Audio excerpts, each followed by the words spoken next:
Hey there folks, John here with Through My Lens, and today I'm coming to you with another firearms related video.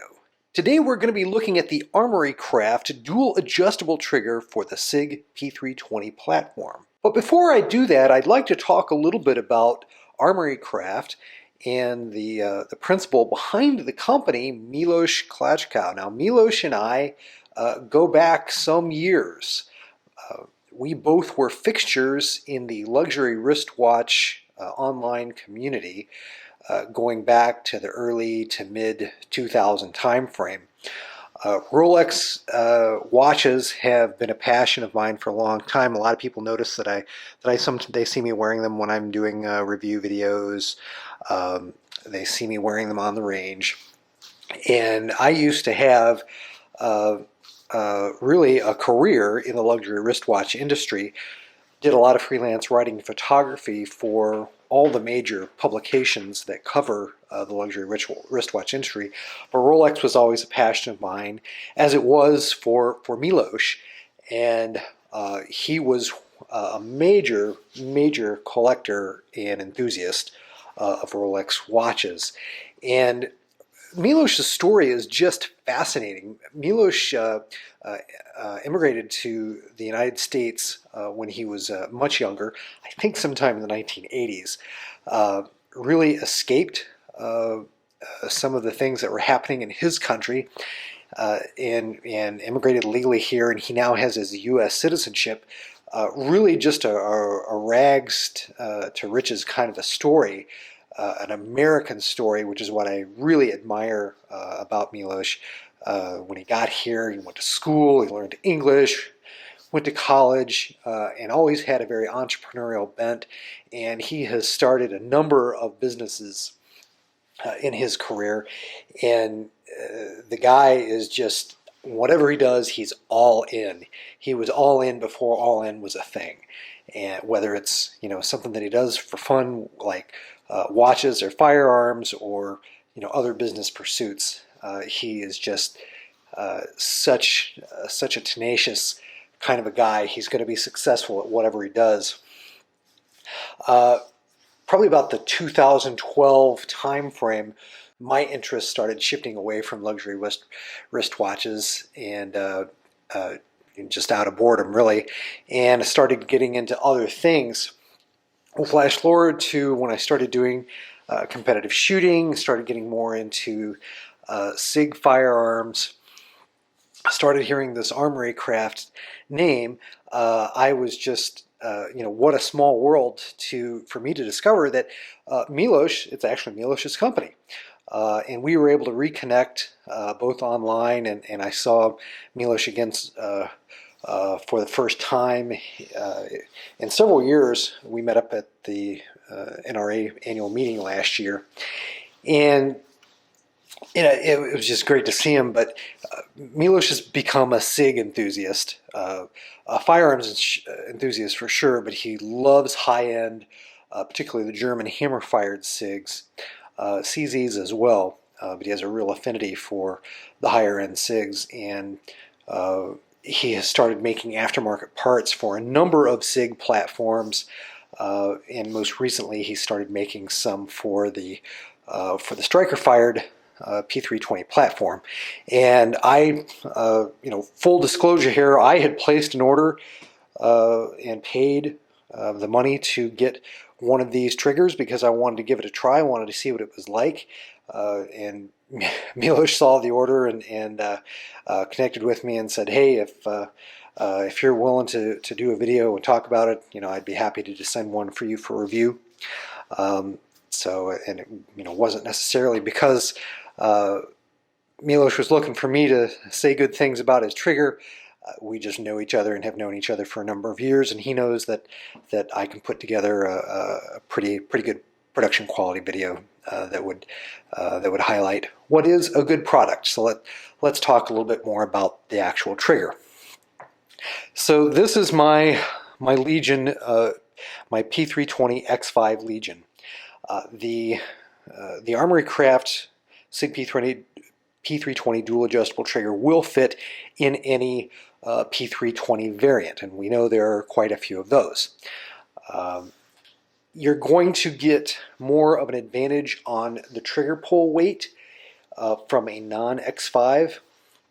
The Armory Craft trigger is very similar to the mechanical advantages that are provided by the new Legion X5 trigger, which does provide a reduced weight, trigger pull weight. And I tested that. You'll see some pictures coming up where I show the before my Legion trigger, and I put it on the trigger scale, and the after once I had installed the Armory Craft trigger, and you will see that the pull weight is identical.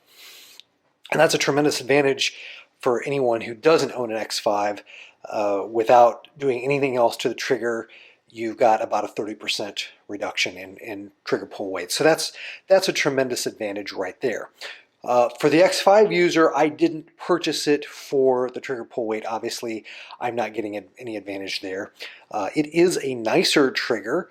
The SIG trigger is a MIM part. It's not a particularly high quality part, whereas the Armory Craft trigger is more of a solid steel product that's of much higher quality and look and feel. So that's another advantage to the trigger. The big advantage that from a design and usability standpoint that the trigger provides is that it has some set screws that can be used or not. It's up to the individual user to reduce both over travel, or what I call post travel, and pre travel. I first played with the over travel adjustment in the trigger, and that I think is probably the biggest advantage of this trigger. Let me go ahead and show you. So here's what the trigger kind of looks like. Kind of give you a good view of it. So from this angle, you can see that there is a set screw that is in there, and this is the screw that will allow you to reduce the amount of over travel, or the distance that the trigger will travel backwards once you've actually reached the point where ignition happens and the gun fires. Let me demonstrate how that looks right now. There is, of course, no ammunition in this firearm. We are empty. So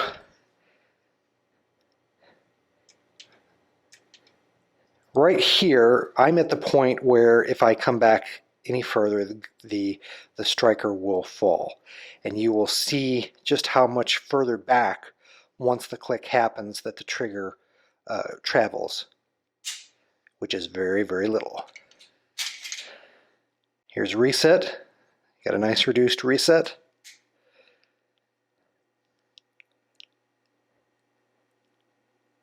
Click, and that's as far as I can pull the thing back. You can hear it clicking because it will not go back any farther. That's because that set screw is limiting the motion of the trigger going backwards.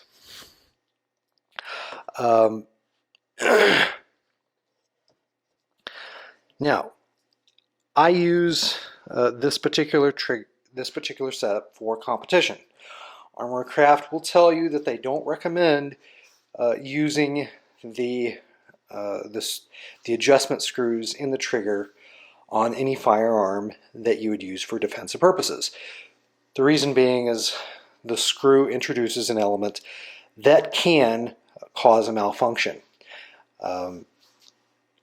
If that screw were to back out or go forward, it could potentially impact the function of the firearm and cause it to not be able to fire.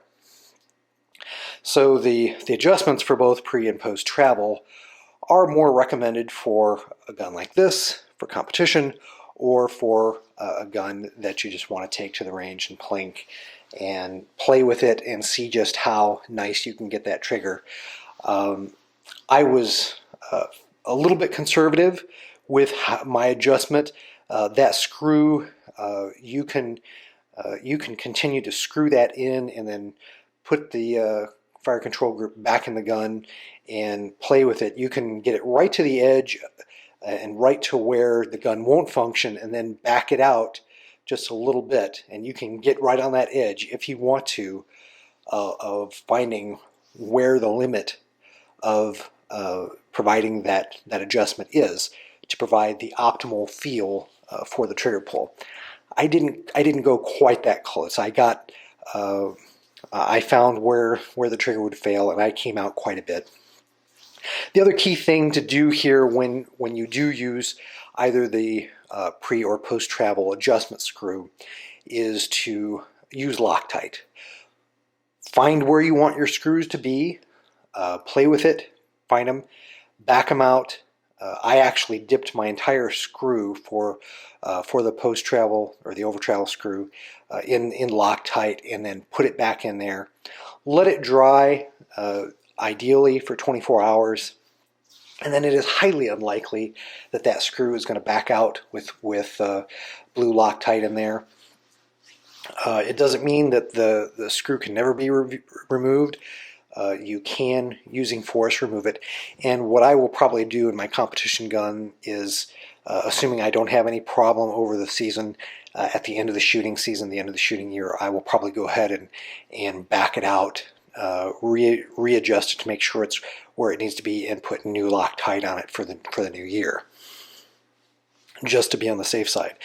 But for a competition weapon, I don't think I'm going to have any problems with the Loctite that I've used to make sure that the screw stays in place.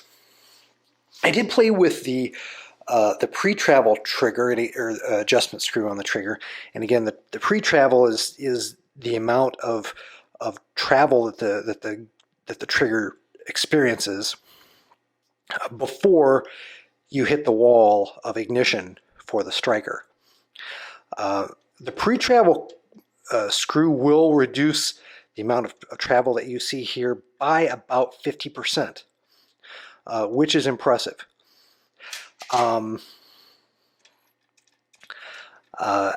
tried it, I played with it, and again, the competition weapon, I did not see that the pre-travel reduction was going to make much of a difference in my shooting style and my sensitivity to the trigger. Your mileage may vary. There are some folks that are very sensitive to pre-travel. I am not. So I decided, for the sake of reliability, to not use the pre-travel trigger, and I think it's great that you have that option to use it or not use it. It's a great benefit. The trigger can be ordered in many different colors, some different finishes. It really is a neat product. I think I may try to get some a different color so that matches some of the base plates here that I use. I use some red ones. I use some blue ones sometimes. So I may try to get a trigger in a different color from Milos. But I've been very, very happy shooting this gun. For me, the over travel adjustment is phenomenal. It makes this trigger much more 1911-like. Again, the trigger weight brings it down to just under 4 pounds, which I've got another X5 with the Gray Guns competition kit in it. That one's about a 2.5 pound trigger, so there's about a 2 pounds of difference, and I've shot them side by side, run the same drills one with the other, and when you're shooting the gun, you don't notice a couple pounds difference when it's that low. Once you get below about 4 pounds, it really didn't make much of a difference in my shooting style. So if you have a P320, a non-X5, you will get a tremendous amount of benefit. If you have an X5, you will get a definite benefit from the adjustability of this trigger, as well as having a very quality feeling, quality appearing trigger, more so than what SIG provides, as well as the option and the ability to get it in a variety of colors. Really like the trigger. Check out Armory Craft. Hope you enjoyed this video. Take care. God bless. We'll see you in the next one. I hope you've enjoyed this production from the Through My Lens YouTube channel. If you did, please click on the like button and do share the video on social media. If you'd like to see more content like it, please do subscribe to the channel, follow me on Instagram and Facebook, and do check out Through My Lens at www.throughmylens.org.